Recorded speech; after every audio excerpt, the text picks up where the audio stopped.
Hi, this is Fred Greene with our second of 9 consecutive episodes on Golf Smarter Mulligans, featuring a series of conversations with the late Tony Manzoni. What I've always loved about doing Golf Smarter is finding and featuring some of the unsung heroes of golf instruction that you probably won't see or hear anywhere else. Tony, who passed away in 2018, perfectly embodies our mission. Along with writer Paul Cervantes, Tony wrote a book called The Lost Fundamental, One Simple Move, Better Golf Forever, which was out of print when he passed away, but is once again available on Amazon. There's a link in the show notes to order the book in either Kindle or paperback format.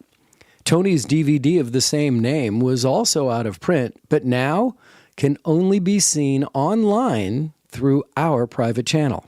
If you'd like access to The Lost Fundamental to watch on your favorite device, please send your request via email to golfsmarterpodcast@gmail.com or click on the Hey Fred button at golfsmarter.com. To learn everything you can online about Tony, it's all on one single page at golfsmarter.com/Tony. You'll also find our Tony Manzoni Memorial Golf Smarter Fund that we created after he passed to benefit the first tee of Coachella Valley. Your contributions are fully tax deductible. If you've never heard of Tony before, prepare to be impressed. And to those who are familiar, your emails confirm that these conversations with Tony Manzoni help golfers of all skill levels become better, more consistent players. Welcome to Golf Smarter Mulligans, your second chance to gain insight and advice from the best instructors featured on the Golf Smarter podcast. Great golf instruction never gets old. Our interview library features hundreds of hours of game improvement conversations like this that are no longer available in any podcast app. If you love the game like I do and you want to improve, and the beautiful part about this whole concept is you can do it from your chip shot to your drive. It's the same exact concept. You are connected at the left arm and you rotate your body through the target and it pulls the club through. The club can't turn over and you're going to hit really wonderful shots. With another interview from the archives of Golf Smarter, here's your host, Fred Greene. Welcome back to the Golf Smarter podcast, Tony. Hey, how are you today? I'm doing well, and I'm so glad that we caught you. I understand you're going to be leaving the country any minute, right? Yeah, I'm going to China and meet with some government officials about doing some golf courses there and also creating some golf schools and kind of tied into what we're doing with Golf Illustrated here at College of the Desert. Wow, that's very exciting. It is, and it's my first trip to Asia, and I'm so excited about going to China because right now I think that's a hot spot for all the golf activity in the world. One of my business activity, not just golf. Yeah. Oh yeah, everything, and golf is kind of the criteria for people that are working in various industries to do business. In my golf management program, I get a lot of boys from Korea and China that have been sent here by employers so that they get some form of knowledge about the management of golf courses, and then also a little bit about teaching, but primarily to get their skills up so they can play golf and do business on the golf course. Very interesting. Well, and part of your College of the Desert program is golf management, correct? That's correct. Yes, that's correct. Very, very good. So when you were on the show and we had you talking about shot watch and among other things, but we wanted to talk about your single pivot swing. And I got to ask you a couple questions about it, and you were kind of vague about it, which was okay. But I was inundated with emails and phone calls from listeners around the world saying, wait a minute, I want more. You teased this as Ben Hogan's secret, and you really didn't even talk about it. So it's not much that I would call someone back and say, hey, can you do a second episode, in a couple of weeks? Usually we'll do long interview and cut it into 2, but this time we had to call you back and get you to talk more about the single pivot swing. I hope you can. Well, I can do that. I can do that for you because it's really a passion of mine, and I think we've kind of got a groundswell moving right now with this thing. When I came up with the method through years of research, and especially watching Ben Hogan. I wasn't sure myself, because when you're thinking a little bit out of the box as an instructor, there's always the question, well, have I flipped my wig here, or have I really found something?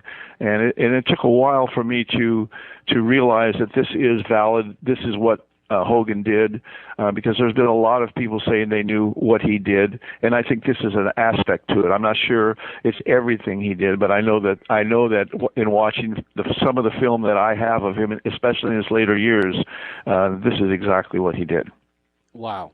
All right. Well, and one of the comments that I received was, I can't believe he doesn't have a website, not even a simple one. So you need to explain this. And it's like, what? Well, I'm finishing a book with a gentleman by the name of Paul Cervantes, who's a very, very fine co-writer. And I speak in a certain way, so he's tried to keep that flavor in the book without editing me out of it. And so Paul does have a website that he's building at this present time, and we will have a lot of information. And then Golf Illustrated, because I'm working with them with the Single Pivot Golf School, they have the Golf Illustrated has just gone online, and they have a pretty large website, and we're going to be doing kind of golf vignettes that we'll be putting on there. Myself, Al Geiberger, Mike Lyons, and Brian Geiberger. That's the foursome of us, and also a young lady by the name of Karen Gottwald, who's our female instructor, about the single pivot, how you have to set up to it, because setup is really important in making this happen. What we're eliminating in the single pivot golf swing is we're eliminating the lateral move, the shift from the right leg to the left leg. And it's not an invention. There have been many great players that played off the left side, but no one has ever really explained it in detail how you do it and what are the functions and so forth. So that's what my role has happened, is that I've watched this, and of course I give lessons to a lot of people, especially elderly people. And not that this doesn't work for young people, because my golf team are all, they all kill the ball and they're all playing off of one axis. But I saw that older people that always said, I can't get over to the left side, I can't finish the swing anymore, I can't get any distance. I've increased their distance just 2 to 3 clubs by just putting them in the right position, by setting them to the ball correctly, and then keeping them there throughout the motion, so that there's not a lot of weight on the right side, so they can clear their left side. They can turn their chest left of the target and get the right shoulder pointing at the target. And while they do that, the left arm stays connected high on the chest. And that's the secret of this. It's playing off of one axis. Now, we're not tilting the shoulders, so this is not stack and tilt. And I don't mean to infer that what they do is wrong. I don't like to get into those things. But you can't hurt your back doing this. When you're tilting your shoulders, especially on the through swing, you're going to end up in what we used to call a C position. And there's a little bit of strain on the lower back. And all the people that played from that era that finished with the head back and the body kind of in a C position, they all were troubled with their back in later years. And Hogan, if you see any pictures of him, he posted up so that he was on a straight line, because he didn't work that way. He didn't work down and under to hit the golf ball. When you do that, you have to turn your arms over. There's 2 ways to square the golf club. You can turn your arms over and hit it, or you can rotate your body and keep your arm connected to your body like it's a lever connected to a gear. So when you set up to the golf ball, the first thing you're going to do is you're going to set up 60-40, 60% of your weight on your left foot and 40% on your right. And why you're doing that is because you're aligning your left hip to the outside of your left foot. And that's impact. In other words, when we hit the golf ball, whether we sway off the ball and come back to it, that's where we're going to end up. But with this concept, we're going to get against impact to start with. So we've positioned the legs in the proper position. And now all we have to do is rotate the upper part of the body, and we're going to coil the body without moving that center, and that's our head. We're going to stay, our face will be right down on the golf ball, okay? So the right shoulder and the right hip are going to turn behind us, and that's going to pull the arm around the body with the rotation. I'm going to stop you for a second here, because as you're describing this, not only am I trying to do this, I'm standing up, I got a club in my hand, I'm doing this. Good. I'm sure there are people who, listeners right now, who are on a commute train standing there doing this with me. So let me just kind of visualize this. So when I'm bringing my hands back, I'm not bringing my hands up. I'm bringing my hands more back.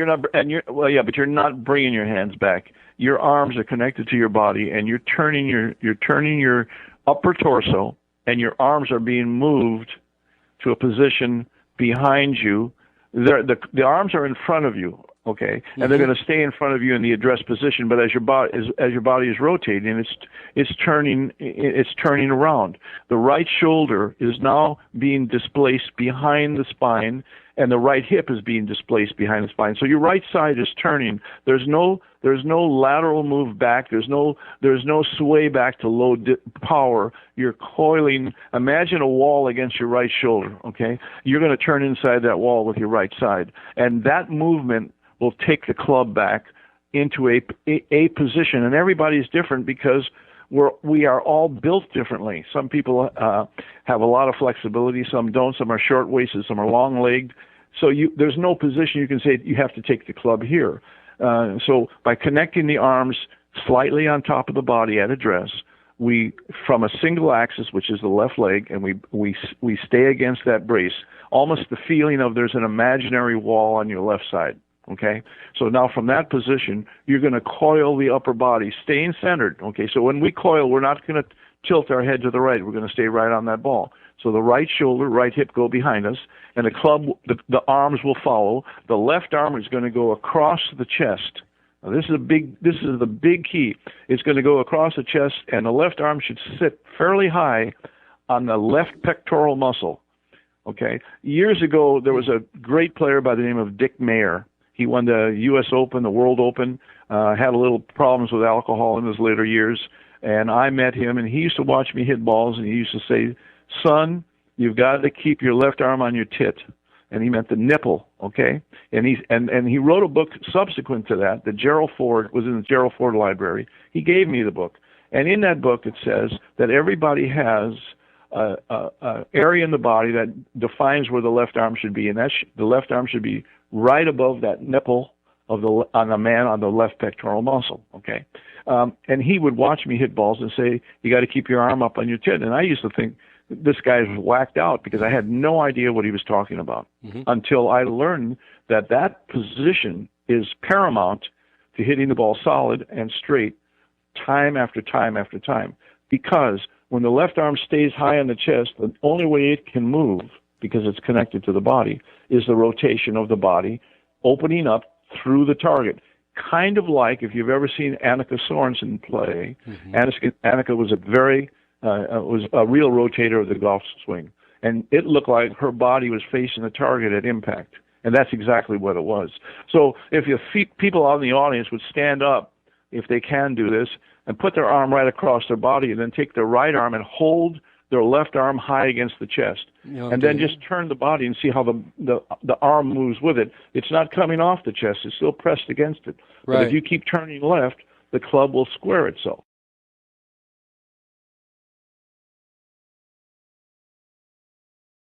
You talk about seniors being able to do this. What kind of, to me, the way you're describing this in this rotation, it seems like a lot of flexibility is required. I mean, you have to. Oh, no, none at all. Believe me, I'm about as flexible as a solid pretzel. I can't touch my toes. You're a pretzel stick. Okay, I'm lucky if I can get past my knees when I bend over. Oh, but really? I can do this. I can do this. I'm 74 years old. Atrophy is snuck in there somewhere. Yeah. And I try to stay as limber as I can, but really, I'm not going to yoga. I'm not doing stretching. But what I found is that if you put your arms across your chest, like you see guys crisscross their arms, and you get in a swinging position, you set yourself up against the left side brace, and just turn the top part, you're going to turn it enough to where your back is to the target.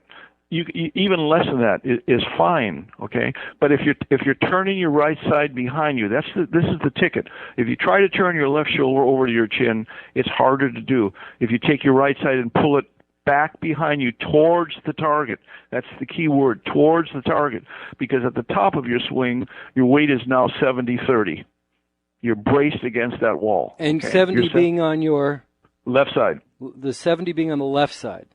Left side. You started 60-40 because you're displacing your weight behind you, and it's going behind you towards the target. You have now braced up 70-30. The left knee has not pulled back from the ball or pulled back to go towards the ball or behind it. The left knee is pointed straight to the toe of the left foot. Okay. In your rotation, your knee is pointed to your foot.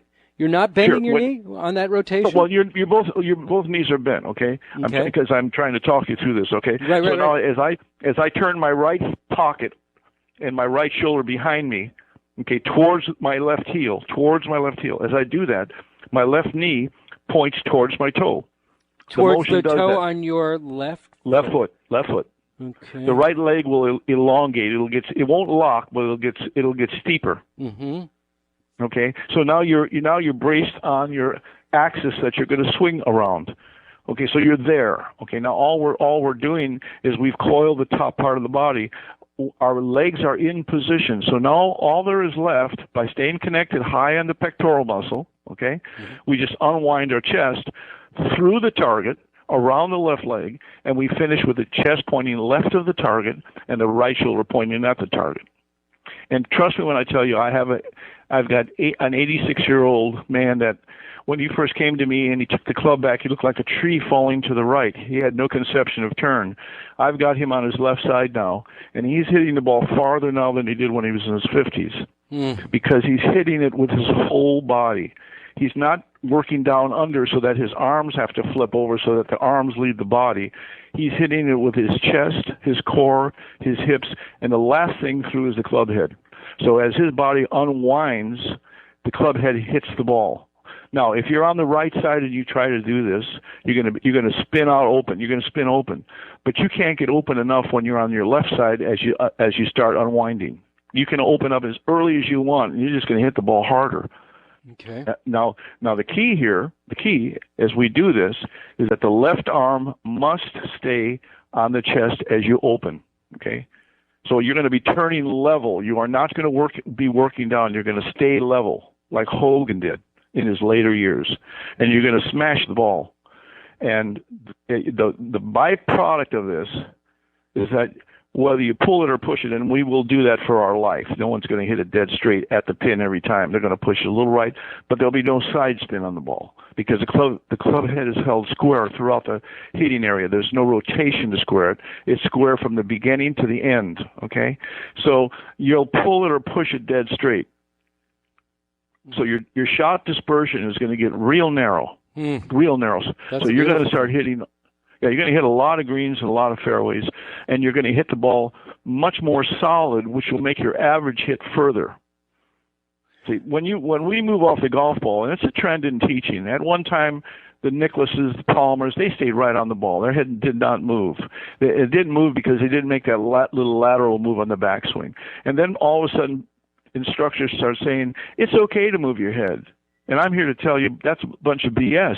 It isn't okay to move your head because you got to move it back to the place you started because that's your center before you hit the golf ball. And, unless you're Nureyev or somebody like that, how do you do that, especially when you get past 50? So that's why so many people, we have a driving range here at the college, and you see people, and they're just locked back on that right foot, the ball goes right, and their instructor says, well, shift your weight. Well, that's the problem. They did shift their weight. They put too much weight on their right foot. They shifted the weight too early. Yeah. Once you get back on that right side, unless you have an athletic body, and even the athletic guys that are arm swingers, every now and then they're all over the place. I mean, you look at Dustin Johnson, tremendous athlete, tremendous strength. He can hit the ball 2 miles, but every now and then he can hit it so far off the fairway. Mickelson, another arm swinger on the downswing, but you can see it when the arms come down. The body can't rotate and the arms come down at the same time. If the arms come down, the body's going to follow the arms. When you're a rotator, the arms always follow the body. And because you're not turning the club over, the club head isn't going to be open a long time, closed a long time, and square for just a moment. So now you're eliminating one of the things that happens to all of us. As soon as you get anxious, as soon as it means something, our eye-hand coordination runs down our leg. I mean, that I don't care who it is. You saw Dustin Johnson in that one tournament where he stood in a bunker. Well, he didn't have to be in that bunker if he could have just hit the ball in the fairway. But because he has to square that club with his arms, as soon as it gets really important, you're gonna hang on, or you're gonna release it too early.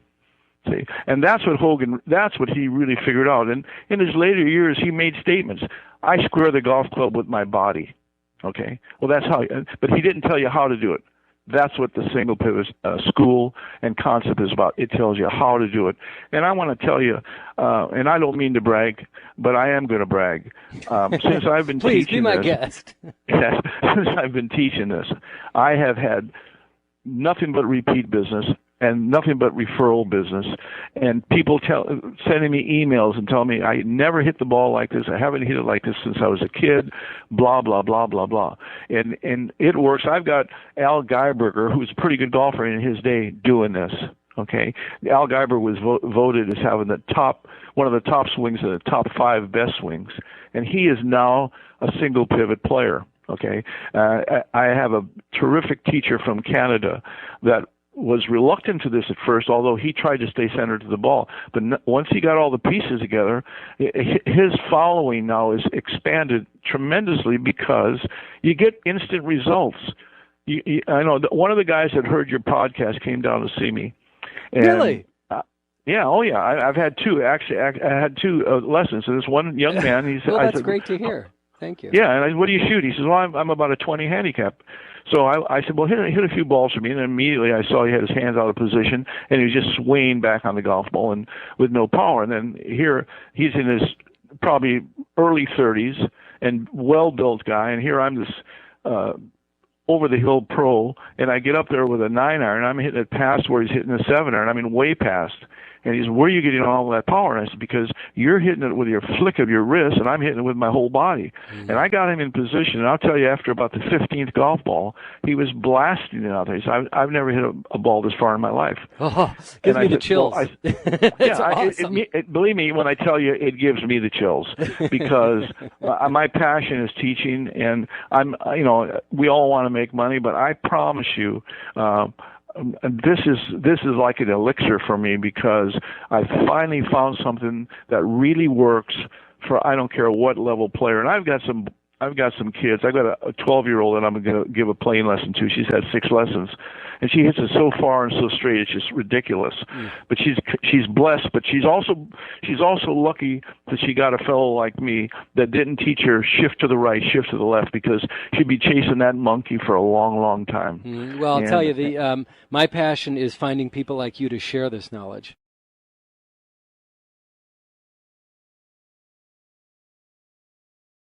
Now, I received an email from a listener in Joplin, Missouri, and he had a number of questions. He says that I just finished it and I had a lot of questions. Instead of writing to you, he thought he'd write to me so that maybe I can ask you again. And sure. You mentioned a couple times about Hogan's later years. He was just curious: is that those later years? Is that after he wrote the 5 lessons?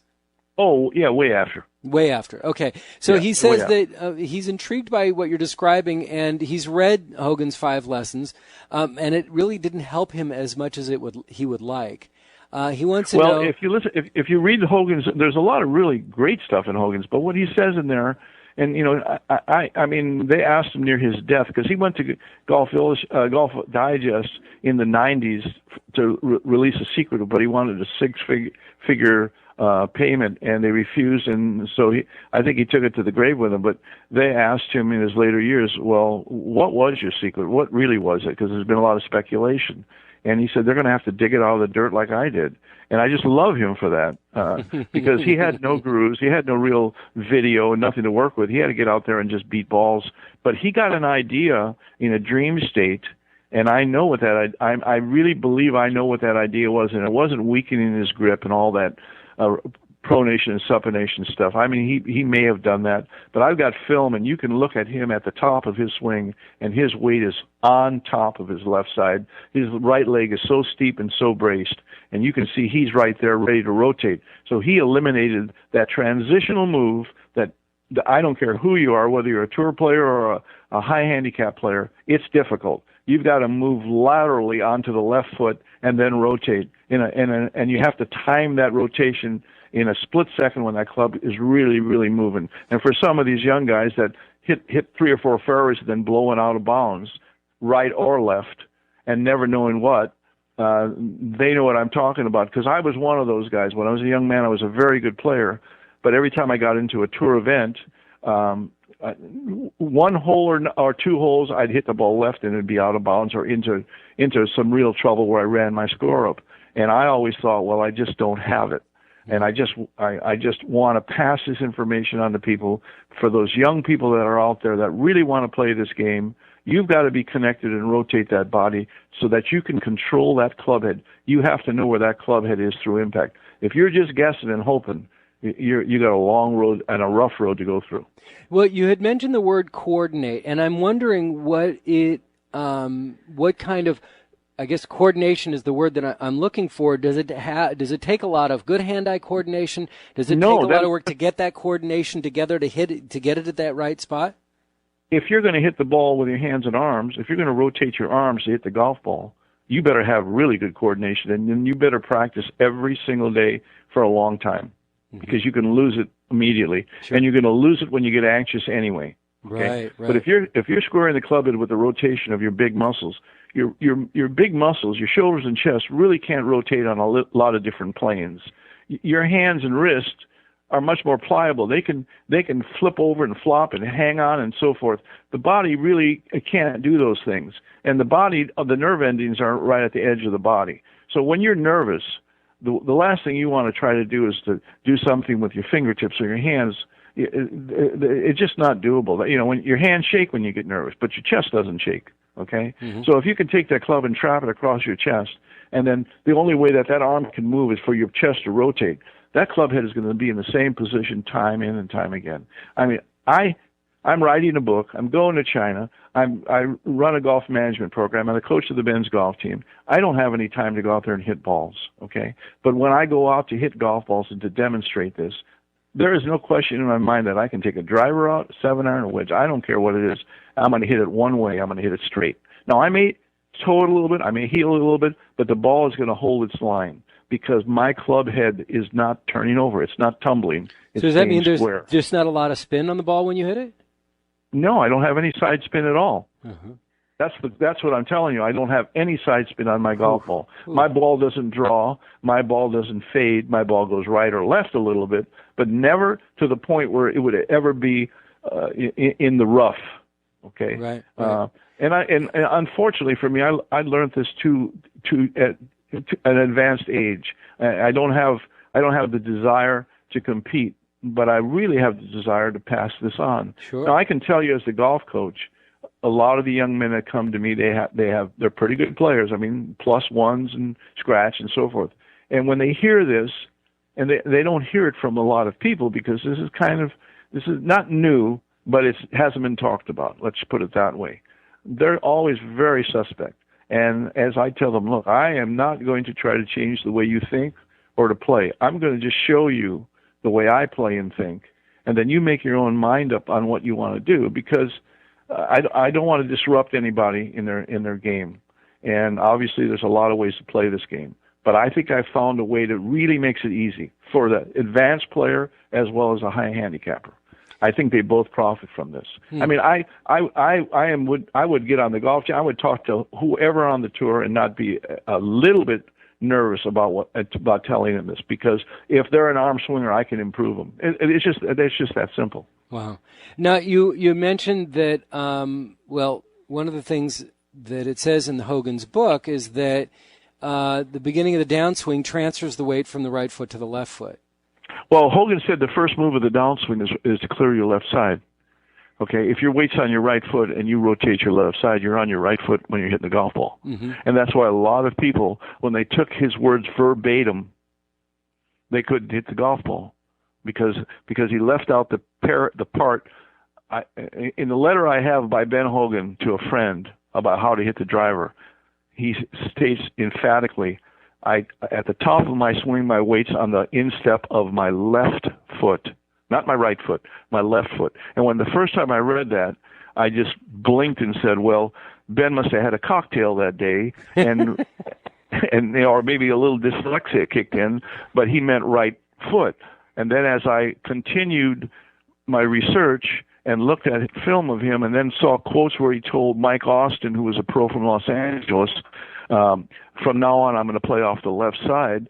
And then one time with a conversation with Lee Trevino, Lee said, I've seen a lot of great players play off the left side. I've never seen anybody great that stayed for any length of time on the right side. But I didn't understand what he was talking about. And like most people, I was too embarrassed to say, I don't know what you mean by that. So through this period of time, this learning experience, and then also there was a lot of self-doubt. Who am I? Who am I to say some of these guys are wrong? But then when Jack Nicklaus made a quote in Golf Digest after the stack and tilt, people pointed out to him that he was staying on his left side. Jack made the statement, and it was a very, brash statement. He said, anyone that teaches you to shift your weight on your right foot on the backswing doesn't know how to teach. Well, Ledbetter and a lot of these guys' hair stood straight up, okay? And I know when I first wrote, when I was writing my book, some excerpts of it in the local sports book here, a little golf book, a couple of pros wrote scathing reviews of what I said. You're insane, you're a fraud, blah, blah, blah. And the south side of Chicago and me wanted to go over there and punch somebody in the nose. But, at my age, I better watch that stuff. So I just wrote back. I just wrote that, and I just said, well, you have you have the right. I don't think you should slander me, but you have the right to not agree. But Al Geiberger and Jack Nicklaus agree with me, and that's good enough for me. Yeah. But see, there really was a lot of self-doubt, and I must say to you that I've been a hand player all my life. I had no formal training. I was a kid, and I caddied like most of us did from my era, and that's how we learned to play golf. We got to play on Mondays at Caddy's Day, and we had hand-me-down clubs, but we prevailed. And because I could play baseball pretty good, and I was kind of blessed with eye-hand coordination, I got to the point where I could play in a tour event. I got that. Not to stay out there, but I was good enough to qualify. Let's put it that way. But the game was always elusive for me, and I just said, I just came to the conclusion, well, I'm just not good enough. I've put my time in, but I'm just not good enough. And I just didn't understand connection and rotation. And then a lot of people think that Jimmy Ballard was the one that was the first one to say that, but that's really not true.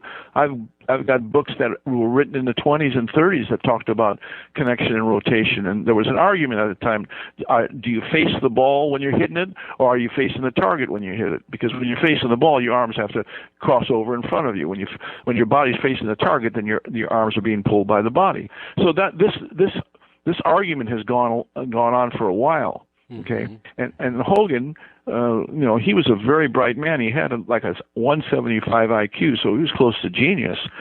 He figured it out. He got a thought and figured it out and worked on it. And I don't think he ever really divulged his secret. But you can see it in his later film. You can see it so clearly. You can see his rear end is totally on his left leg, as was Nicklaus. Even though Nicklaus hoisted the club upright and Hogan took it around him, they were still against that brace.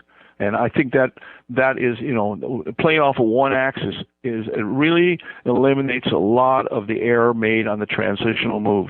And then the coup de grace on that is if you can keep your left arm connected high in the chest so that the movement of the body rotation brings the arm into impact, then you got the best of everything. And that's what we teach. There's some finite things like when you set up to the ball, your right hip has to be on the inside of your right foot at address.